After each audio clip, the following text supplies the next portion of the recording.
the Most Reverend Gerard Pettipas, Archbishop of Grouard-McLennan. Bless us, O Lord, and these thy gifts, which we receive from Christ our Lord. Amen.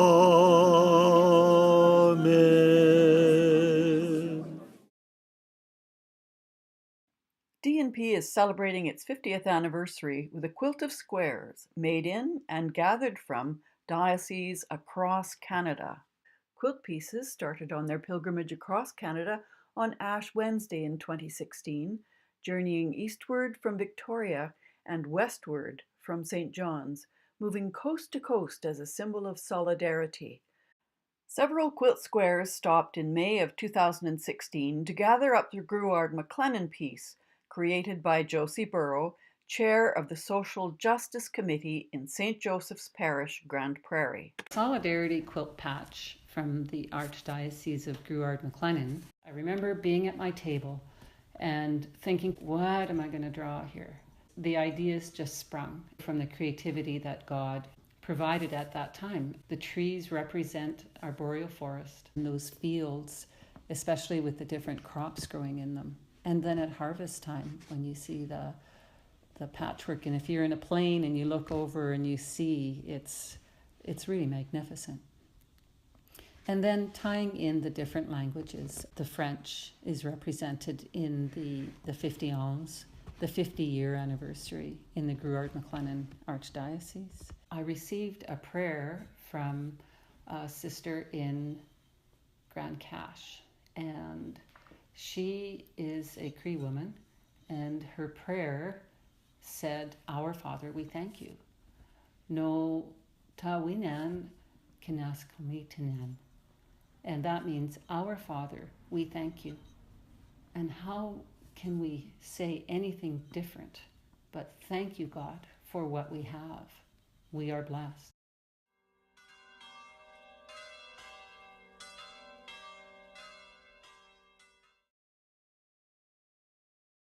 Father Stan Lischka and Father Dino Benedet, retired Redemptorists from Grouard-McLennan, remember the early days of development and peace and share Lent.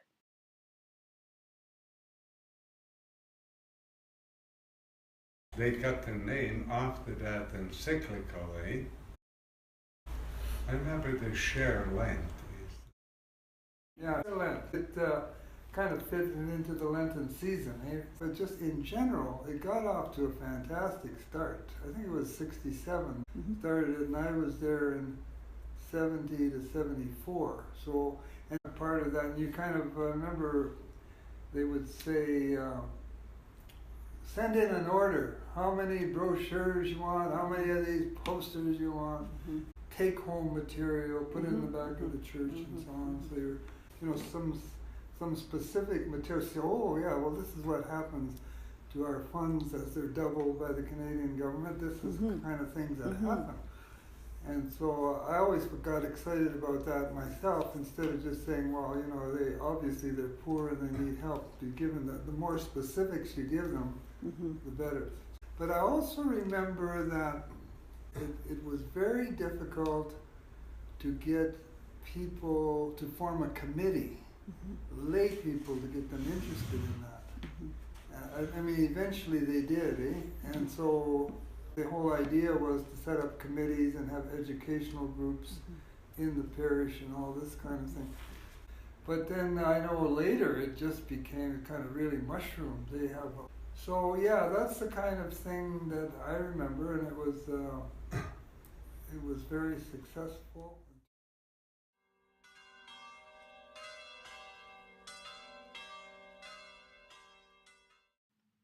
Mia Klein-Gebbinck's friend and neighbor, Doris Brown, was a faithful supporter of Share Lent. In 2016, a vintage pyramid-shaped collection box was still in use on Doris's bedside table. The widow's mite is mighty indeed.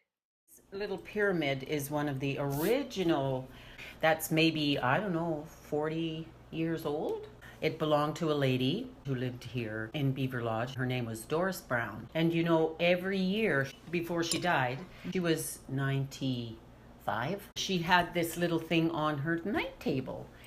And I looked at that and I thought, Doris, that's the original Share Lent container. I asked Sam, could I have that to use for our project? And Sam said yes. And at the time that I was visiting Doris, the last few times I saw her, she had this on her night table and she had it full of change. Every year she would take it and fill it. She probably filled it all through the course of the year. Yeah, she did. She did. Yeah, you can see it's so well used. Faithful small collections from across the Archdiocese have amounted to significant contributions to the work of D&P around the world.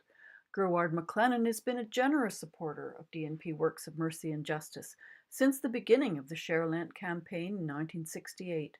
Thank you to archivist Zabi Steicher for the donation reports, letters, and other documents he retrieved from the Archdiocesan archives. At St. Joseph's Parish in Grande Prairie, each Friday evening during Lent finds the faithful praying the Stations of the Cross. Many gather early to share a humble supper of meatless soup served with buns made by the CWL and to hear a social justice speaker. In the last 5 seasons of Lent, $7,763 has been donated to D&P by the Grande Prairie CWL from these suppers.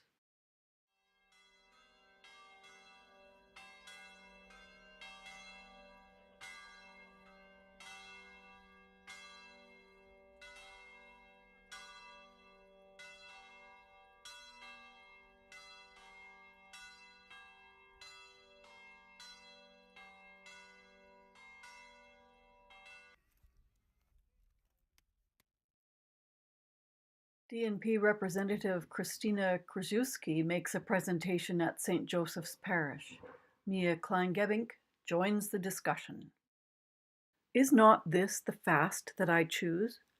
To loose the bonds of injustice, to undo the thongs of the yoke, to let the oppressed go free, and to break every yoke? Is it not to share your bread with the hungry?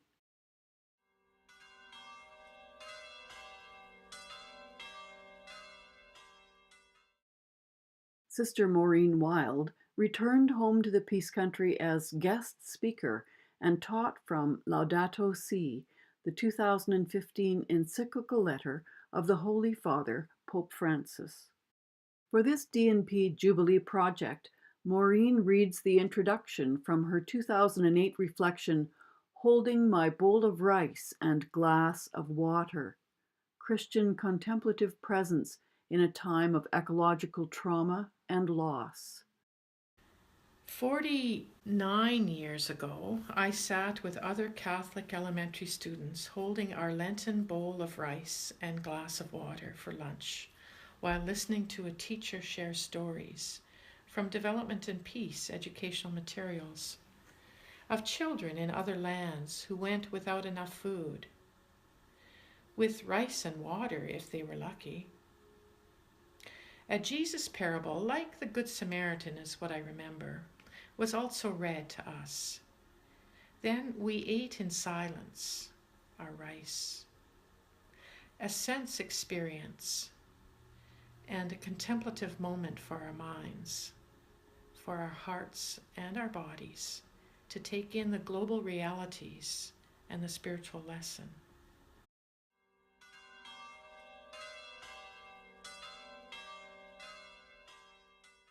I think one of the things that was most inspiring about development and peace for us in Grande Prairie was that we were very fortunate to have all of these international speakers that would come to Grande Prairie, speak on behalf of development and peace, but certainly with that really strong thread of social justice throughout all of them.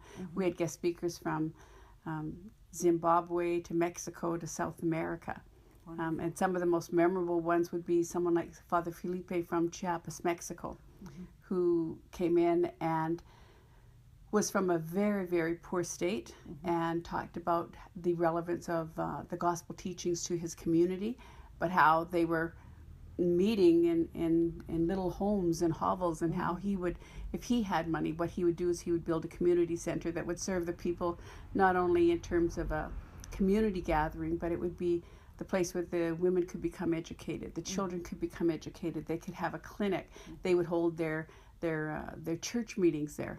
And by the time he left, the people in Grande Prairie had responded so strongly to his message that he was able to go back with $10,000, and he built that community center. So it was a wonderful, wonderful response by the people of Grande Prairie to this gospel message that came to us from this very, very simple priest, Father Felipe, and we heard echoes of that from, like I said, from people around the world, from John Stewart in Zimbabwe, who told children's stories. Bishop Morelli came from South America, and they each told that gospel story, and the meaning to what, for them in their own places and their struggles, and how social justice was so important to all of them, and for us to hear their story, so we could listen, and like I said, people in Grande Prairie had an open heart. Yes.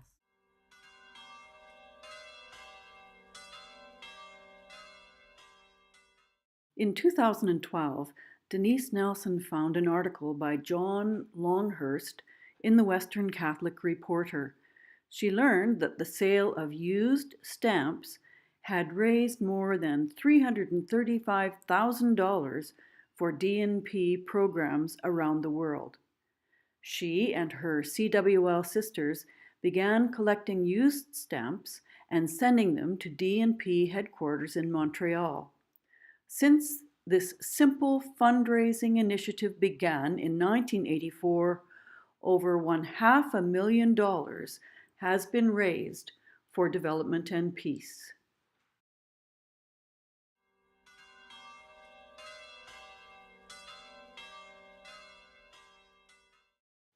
Maura Good, teacher with Grande Prairie Catholic Schools, admired the lesson plans offered by D&P and decided to offer them to all her colleagues at Teachers' Convention. One of the goals of St. Joseph's Social Justice Group is to encourage Catholic social teaching in our Catholic schools. To this end, we began promoting development and peace at the Mighty Peace Teachers' Convention. At first, we didn't have very many materials to display, but then Development and Peace began working with Catholic educators, and with the sponsorship of the Alberta Catholic Trustees Association, great things happened. Some absolutely wonderful classroom-ready curriculum development and peace resources were created, and we are very excited and grateful to D&P for doing this.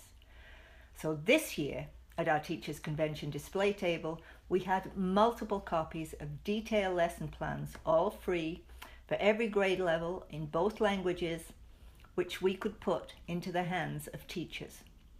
These materials were very well received, and we're looking forward to the results and even more resources next year.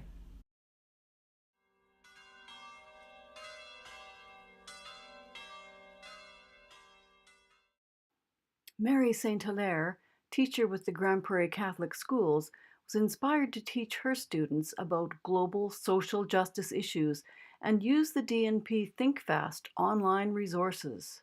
ThinkFast is just a way to involve kids in the learning about social justice. It's a 25-hour fast, and the idea is that they collect pledges and then they go without food for 25 hours so that they can learn what it's like to be hungry for just one day, when most of the world's population is hungry every day.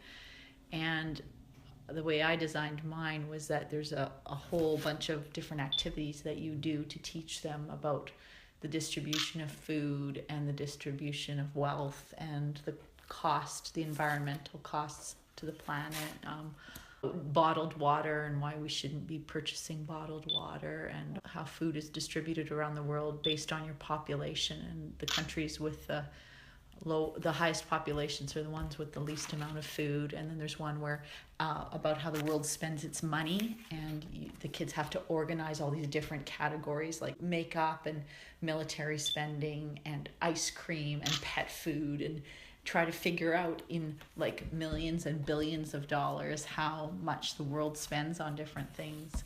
And they come to realize that, you know, the world spends the most money on ammunition and almost the least on immunizing sick children. And so they learn, you know, how they live compared to how other people live, and the importance of being globally conscious. It's a seed that you plant. I mean, it is kind of hard for them to grasp at their age to an extent, like they can't relate to it. They certainly accept it as being true. Right. And they certainly go, wow, I mean, I didn't know that. And right. My hope is that always that they will become giving people, you know, in their own lives. This is my favorite activity, where you have 30 people represent all of the world's population, and 30 pieces of fruit represent all of the world's food. And they have to figure out where they think they go. You know, Africa has like 2 bananas, and North America has 12.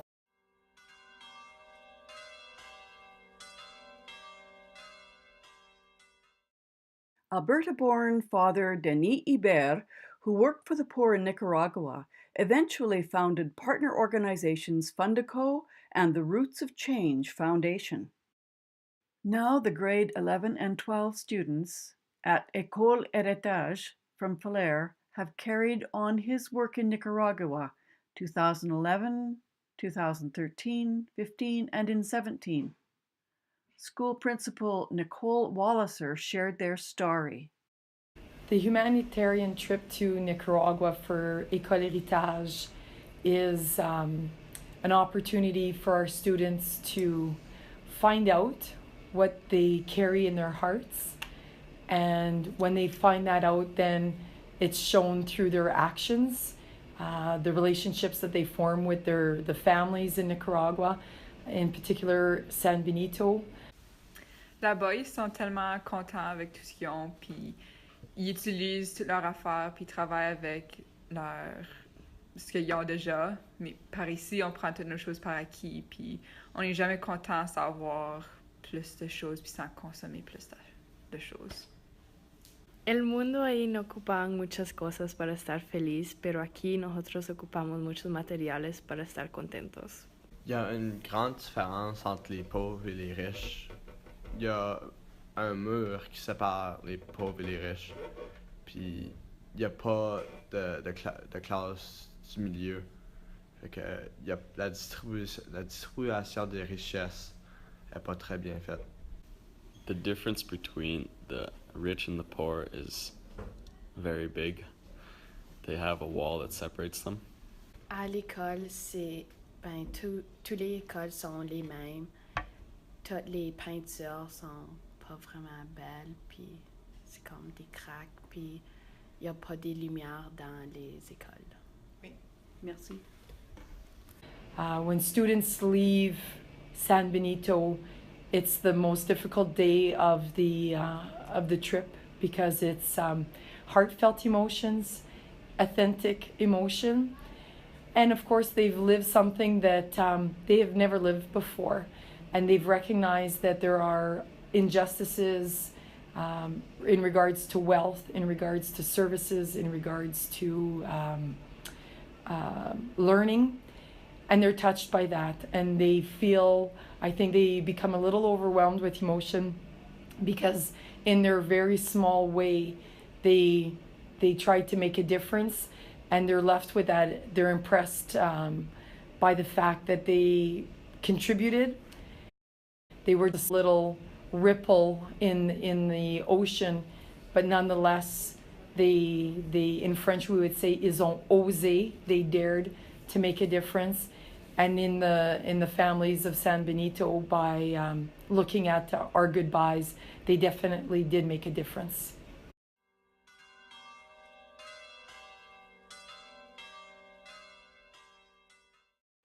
Prayer and fellowship blossomed into doing something for the poor in Grande Prairie when in 1995, the Quilting Bee-levers was formed. Inmates of the Young Offender Center were the first recipients of beautiful homemade quilts. Now quilts are distributed through one of the Housing First agencies in Grande Prairie, Centrepoint. Executive members Alice Helm and Jackie DeGagne remember the achievements of this dedicated group of women. Was to do something for the young offenders, and the idea came that we should make quilts for them to let them know that the community cared.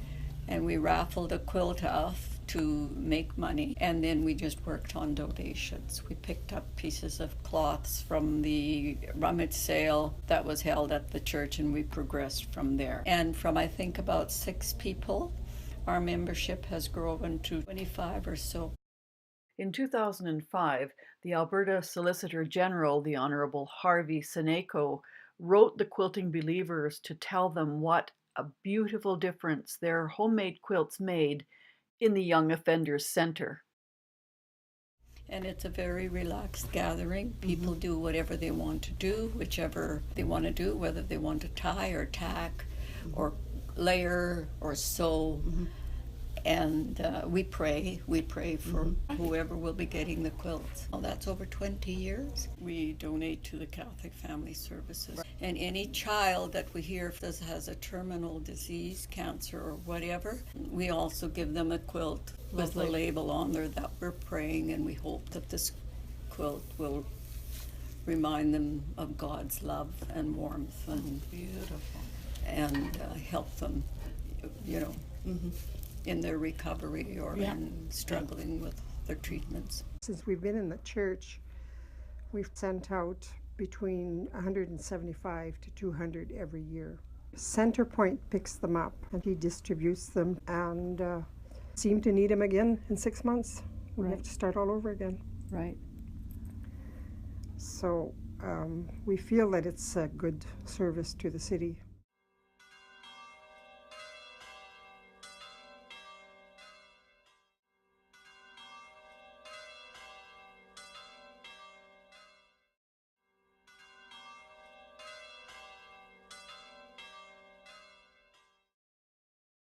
Helen MacDonald recalls highlights of her time on the Refugee Committee.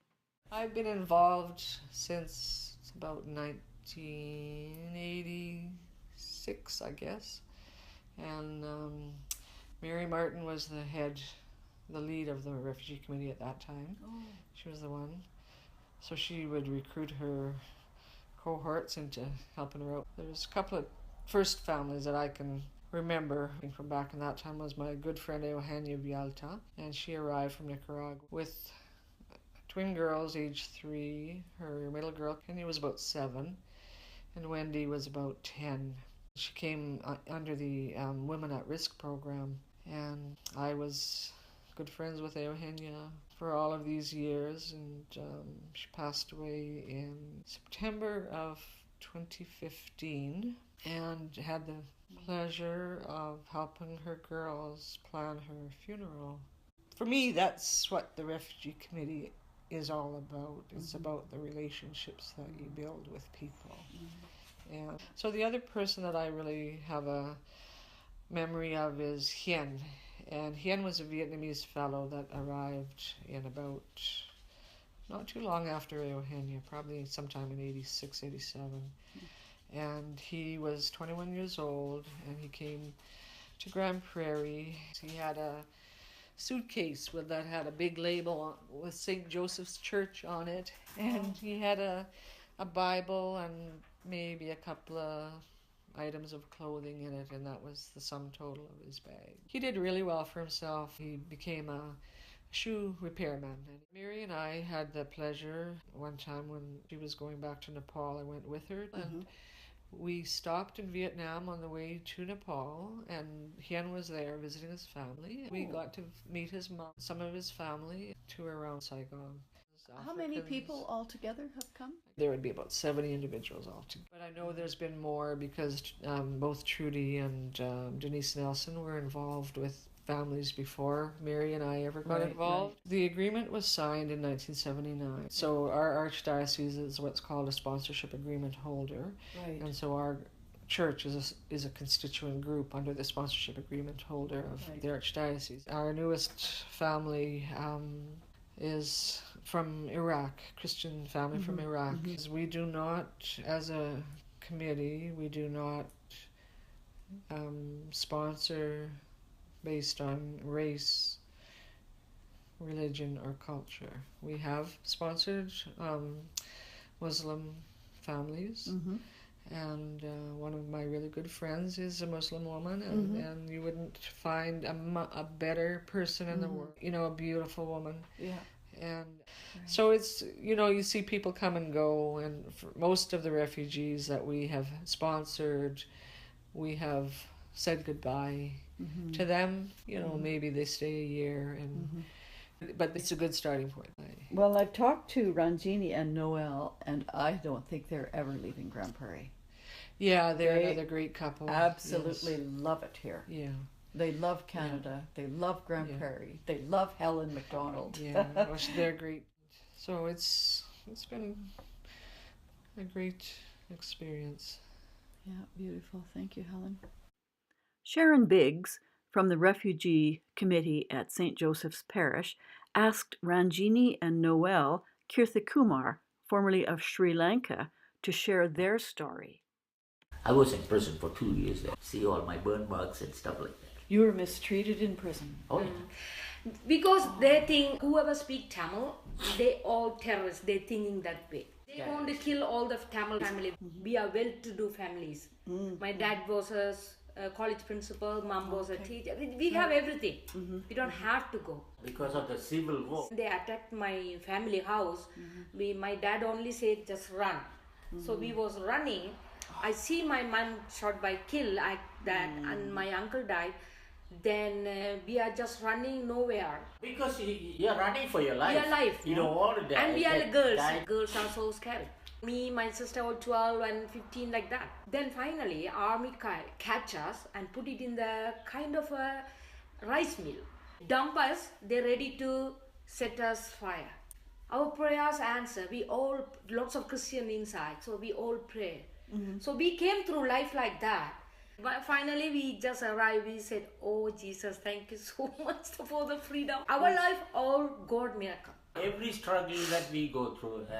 Through people, through each and everyone, he choose. The Helen is the first one, is always there. Came and Helen, the one we first met at the church, our old church, with Father Joe, and then Sharon came over, to their house and had supper and stuff like that, and then all of them came back to show our apartment. Everything was set up, dining table, couch, bed, vessels and glasses. We don't feel everything. like we are refugees. It is a God gift, and then they choose the apartment just a block away from our church, our old church, 105th Street, right behind the Dairy Queen. Yeah. So we can walk to church. Yeah. But Sharon and Renee always come to our house and pick you up and take you. You don't have to. We can walk. It's okay. It's okay. First time. Then you feel so welcome. Oh, very, very welcome with the church people. Yeah. Oh, it's everyone. Everybody love. You need to learn about the love. St. Joe's Church and the family, that's the family we have here. We don't have anybody here. We don't have any family or something. We are lucky when we came, Helen took us everywhere. That's why I'm saying she's the one angel. Helen took us and bought us all the jackets, warm jackets. So, Canada. You like Canada now? I love Canada. Yes. I love Canada. We love Canada. We love Grande Prairie. We don't want to move anywhere. We love Grande Prairie. That's why we're here still. I can't believe that she takes us everywhere. Now giving us a beautiful country. We can go anywhere, come back. You can go anywhere and come back. So we have a country to live. How to live in a country to come back, right? Yeah. If you want to go anywhere, you can go, and you can still. Oh, I want to go home. I have a home. It's home. We will still say we are proud of us as a Canadian. We're really proud. Beautiful. Yeah, it's so beautiful.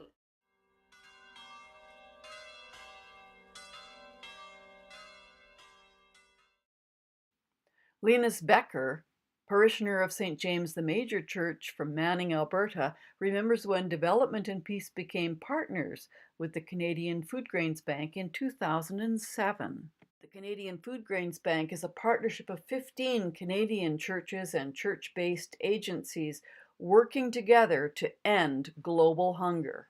Father Albert, Yes, can you yes. remember when you first heard about the Canadian Foodgrains Bank? It's been a good number of years that I heard about it. I think it was started by the Mennonites in Manitoba, wasn't it? Yes, it was. Yeah, and so, of course, coming from Manitoba, that would also tweak my Interest, yes. in it from that. I knew that part of Manitoba where the community was, but I really didn't know that much about what it was until I had gone to Manning, probably about 4 years ago. I was helping out, being actively retired, and there was a man in, Linus Becher. He's from Manning, isn't he? He's from Manning. He's a farmer there. Told me when we were going to a funeral of a relative of his whom I had known as well from seminary days. So we were driving out to Fairview for this funeral. We got into conversation about the food grains and what was going on there in Manning. He was involved. I'm not sure exactly of the position he had at that time, and he gave me a fuller picture of what it was. And so I think it was at that time, said to him, now, Linus, this our Development and Peace and Social Justice Committee in Grande Prairie, the parish there, we have these Lenten meals to raise funds for development and peace, and we usually have some presentation. I thought maybe you could come and make a presentation about the Food Grain Bank there. But he wasn't able to come. I said, well, do you know of somebody, maybe even in the Grande Prairie area? So we talked about that, and he said he might be able to find some. And eventually we did get somebody come to Yes, we did. We had members of the Bear Lake Growing Project. That's right. I knew nothing about that myself, really. And they're a fine group of local farmers. Okay, and so you've met them now. Some of them. But you maybe even have a better picture of what's going on around here than I do because of that. Your own interest in Foodgrains Bank, where did that all start? I heard about this years and years ago. Then, when you brought it to the Social Justice Committee meeting, it twigged. And I thought, I have to get involved with this because it's such a great charity. The Canadian government matches their donations 4-1. Right, yeah. And their whole objective is to end hunger. End hunger in the world. What's a better objective than that? Yeah. And I think what really impressed me, what I think I found out about the Foodgrains Bank, then that I didn't realize, that they didn't send the food. They sold it here, but they gave the money. Is that right? I think it is, but in the beginning they did send food, but it wasn't always appropriate for the diets of the people they were trying to help. Yeah. If there was a famine or a flood or a disaster in some country, it wasn't appropriate food to send them, and the shipping costs, etc. So it was better to sell it and then purchase food locally to support the economy as well. Right. So that's how it changed what the government, over time. And that's what the government matches, is the dollars and cents. Is the dollars, right, to a certain amount. Well, and I'm so glad that Development and Peace is a partner. Is linked with that. Because then if Development and Peace has an office or contacts in a country that's having a disaster, then the Canadian Foodgrains Bank can funnel those funds through Development and Peace right to the people on the ground in that country. Wonderful. And I've been out to harvest once. I went out once myself. Did you go too. out once? Yeah. Yes. It's fun to go out to the harvest. It's great fun. Oh, yeah, to see that going on. And they get out all the old equipment. Museum pieces. It is, yeah. It's a really nice gathering of different churches, and we're all out to support the same cause. It's beautiful. And I guess what I've been happy with, too, is the connection that our Social Justice Committee has made with them, so that there is a connection coming up. I don't know where it's going now, but you're going to meet with them. And Helen and I are co-sponsoring an acre every year now. Oh, you are? Oh, yeah. Helen and I share an acre. So we go out and see how it's growing during the summer. It's an exciting group, and it's great for us to be a part of it. Then Jesus declared, "I am the bread of life. Whoever comes to me will never go hungry, and whoever believes in me will never be thirsty."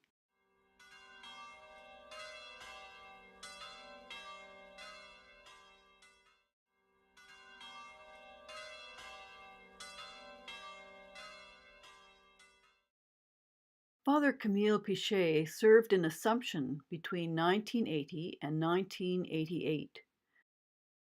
When I came to Assumption would have been in 1980, 80 to 88, something like that, 87. I was actually trained by the people who were working for self-determination at that time in the North. So there was a whole social transformation, and some of us, we journeyed with the people towards self-determination. And so He spoke out against a forestry development proposal near High Level to protect the downstream rivers and lakes.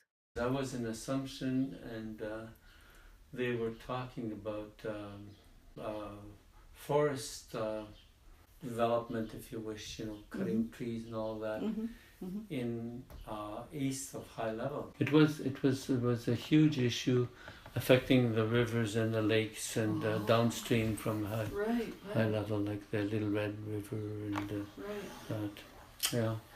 So that was exposed by Ed Struzik. He's an incredible journalist for the Edmonton Journal.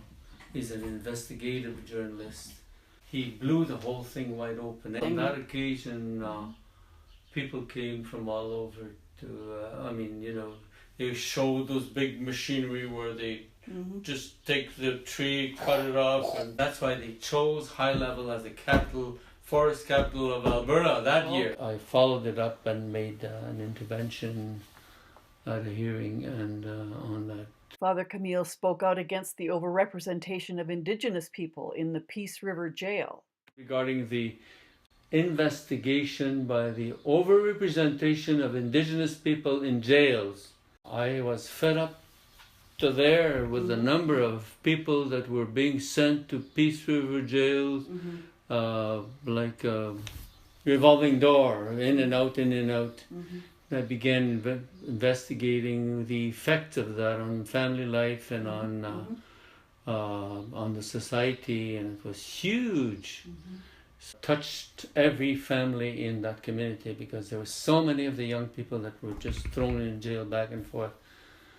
I was wondering if the chief who was living in Bushy River, chief of the Deni Da, Meander, Assumption, Bushy, 3 communities, I'm wondering if he would invite the judge to come in, because it was heading our way, and to make a presentation, because it's one of the biggest problems we have.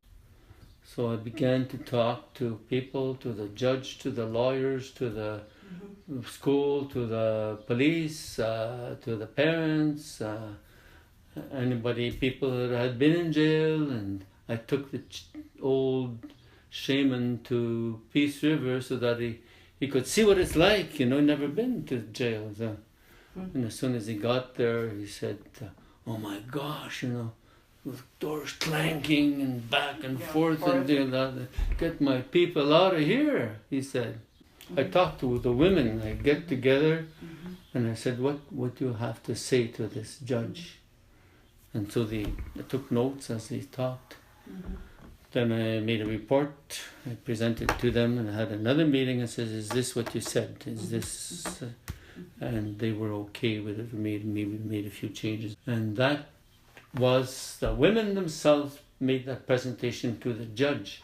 Beautiful. And one of the women told me, she says, "That's the first time we have a group of women in all of the sittings they had across Alberta. First time that a group of women were addressing the judge." And you should have seen how scared they were. Scared of what? Of whom? Of the elders. Because they always leave the elders talk, They're men, the elders are going to talk. Lots of women elders now, though. Hey? Yeah, that was, 1980s, not many. And so they were petrified, but they did it. I was very proud of them. So that was at the overrepresentation of Indigenous people in jail because of the problems we had in our community, and the presentation also that was made at that occasion by the women and other groups. Father Camille worked tirelessly to obtain freedom for a lady accused of murder who was imprisoned without trial. And on top of that, there was a woman who had been accused of killing her husband with an axe. She had never been tried. They figured she wasn't smart enough. I thought, this is crazy. I went to see her at the forensic unit in Edmonton. He said, oh, be careful. This woman is dangerous. I went in and she, well, of course, put us in a little cubicle with a glass, and I went in and I spoke her language. Tenida. Anyway, got her out of there. It took me 4 or 5 years to get her out of there. She had 2 children, and some they were grown up, but I saw how it affected them, you know, the woman and the son. Finally, I got her in place. I think it was in Camrose where she was placed in a senior home where at least they could visit her in a decent way.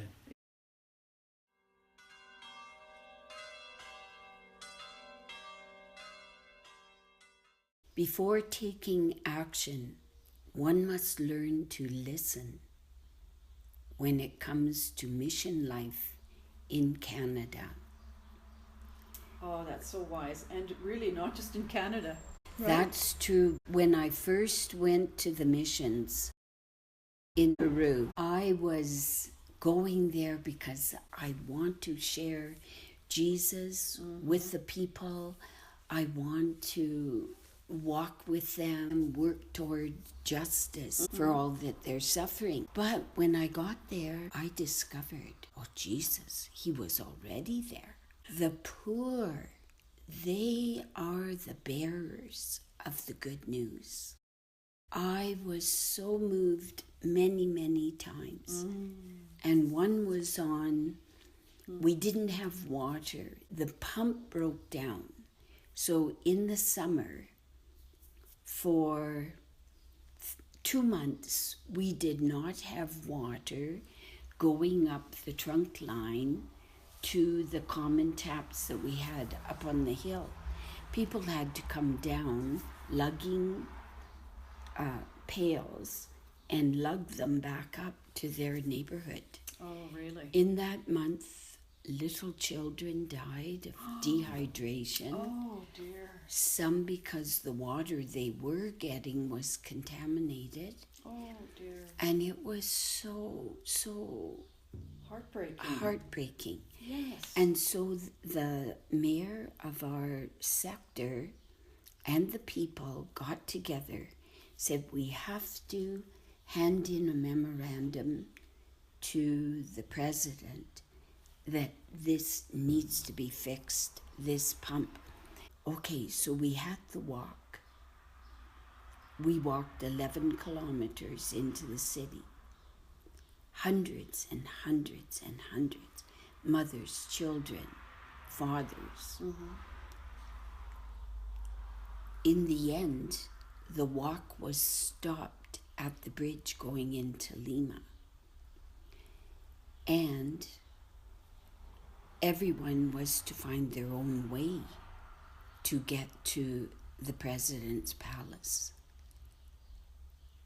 I was with a group of 25 women, mothers, who bring their children to the daycare center. And they wanted to find their own way that we could get to the president's palace. What happened? We took an ordinary bus and it got stopped by the soldiers. We were taken to the inner city jail. We were there from noon until 9 o'clock at night. And in that time, the 25 of us in a cell, had our fingerprints, our names taken. We prayed together, we sang songs. One dear mother kept begging for water, and one of the guards that came in brought a pail of water. They all were washing their faces and drinking it. I knew I couldn't drink it, but I could wash also because it was so hot. And we broke a loaf, bread. So we broke bread and had the water. And then a guard came in and said, "You are agitating the people." And he pointed right at me and went out. After that, they started calling us 2 by 2 until there were 6 left, and he called me by myself, same guard. In the end, I was taken to a room, told to sit on a stool, and he started peppering me with questions. But as we had walked there, I knew that Jesus said, "Don't worry what you are to say. I'll give you words." So I prayed to the Spirit as I walked there. When he began to question me, he said, "What is your name? Where do you live? How many years have you been here?" And just one after the other. Then he changed and he said, "How many years are you a sister?" I was so stunned. I said in Spanish, "But that has nothing to do with the problem." So he was quiet again. And then he bellowed and raised his arms and looked furious. "Don't you know this march is prohibited?" I knew in that second that maybe we hadn't gotten the permission.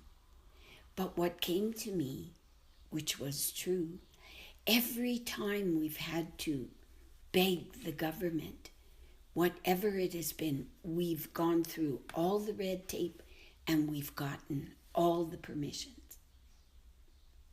He was quiet again.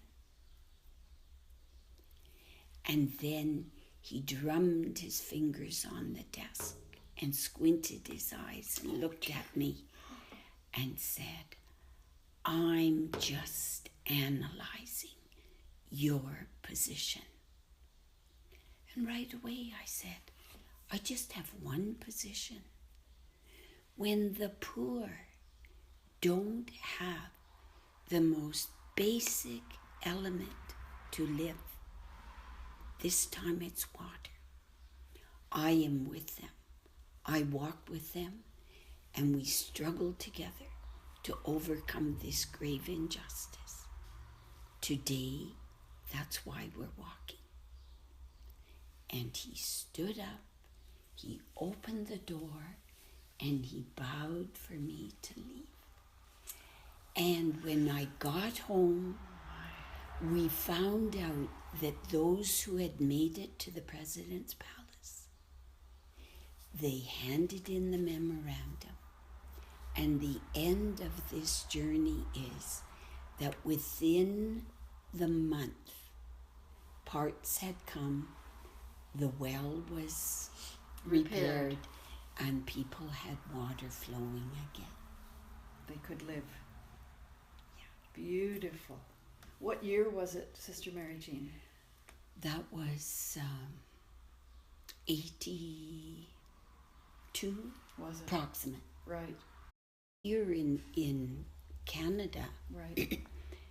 A number of years ago, we learned how the people in Little Buffalo didn't have running water. They had no indoor plumbing, no water.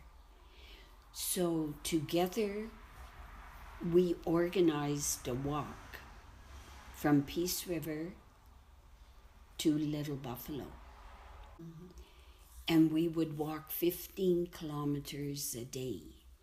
And when we started out, we were just 9. But when we got to Little Buffalo, we were about 60 people. And the Cree youth and people who saw us on the road with our signs, Little Buffalo, we love Little Buffalo.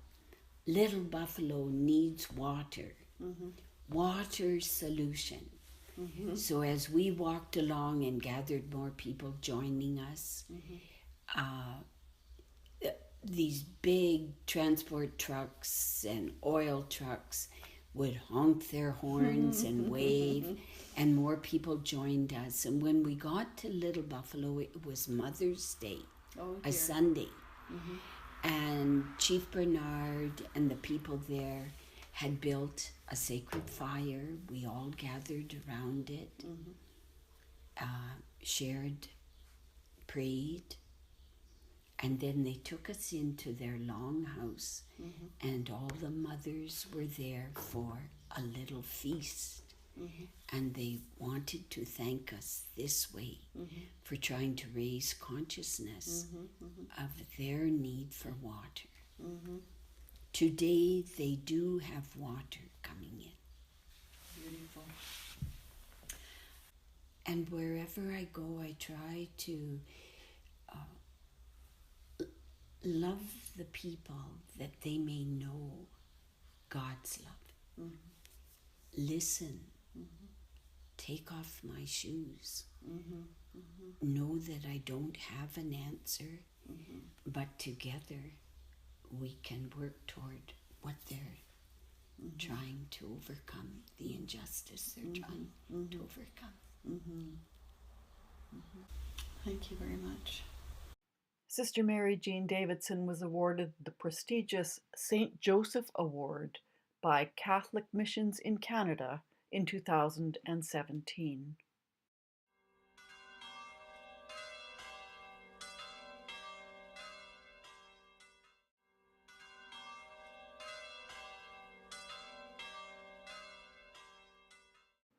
Archbishop Gerard Pettipas commends High Prairie students in the social justice group at St. Andrew's School for their work. Through 2013 to 14, the students, along with other students across the province, wrote an Alberta youth voice on what reconciliation was to them. They then presented this paper at the 2014 TRC in Edmonton. 2014, I was in Ottawa for an event. We were on the screen as well, watching you on the screen. Yes. It was amazing. Wonderful. Wonderful. They presented on the main stage to Reconciliation Commission members. The students from across Alberta that had created this document spoke about reconciliation, where they saw society being at, and where they felt society needed to go with it. The documents that were presented are part of the permanent collection at the University of Winnipeg in Manitoba. Justice Sinclair at the time used to ask us, what does reconciliation mean to you? What does it look like to you? And I think it's about relationships. It's about relationships of respect and honor.